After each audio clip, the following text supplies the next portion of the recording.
2 days after earthquakes buried entire buildings, people are still being pulled out alive. The first thing this little girl did was ask for her mother.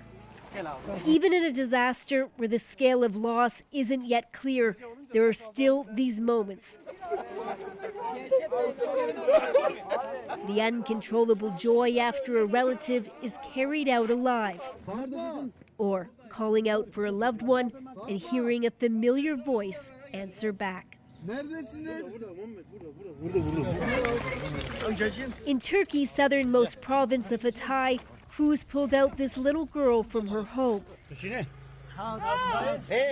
And they fed this toddler capfuls of water until they could work to free him. This area was hit the hardest by the earthquakes. More than 1,200 buildings were destroyed. And despite the rescues, the number of dead keeps rising. Across the region, the faint hope that people have clung to is giving out. When the first earthquake hit, this entire apartment building collapsed in an instant. Now crews work with cranes to carefully lift up the crushing concrete slabs, while weary family can only sit and wait. Hassan Akdemir's niece and son lived in this building. They were on the first floor, he says. No one has come out on that floor. Rescuers called for quiet several times this afternoon because they thought they heard a voice coming from underneath. But as the day ground on, no more survivors were pulled out of here. Officials say more than 24,000 rescuers have been deployed across the country.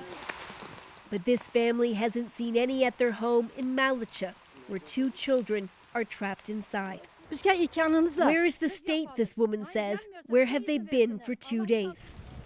As night settles in, the search continues in the areas where crews are working. The crews keep calling out in the darkness, hoping someone will be able to answer. Even as the rescue mission continues around the clock, there is an immediate need for shelter. The government has promised to open up tens of thousands of hotel rooms because many are now homeless, even sleeping in tents in cold weather. Briar Stewart, CBC News, Diyarbakir.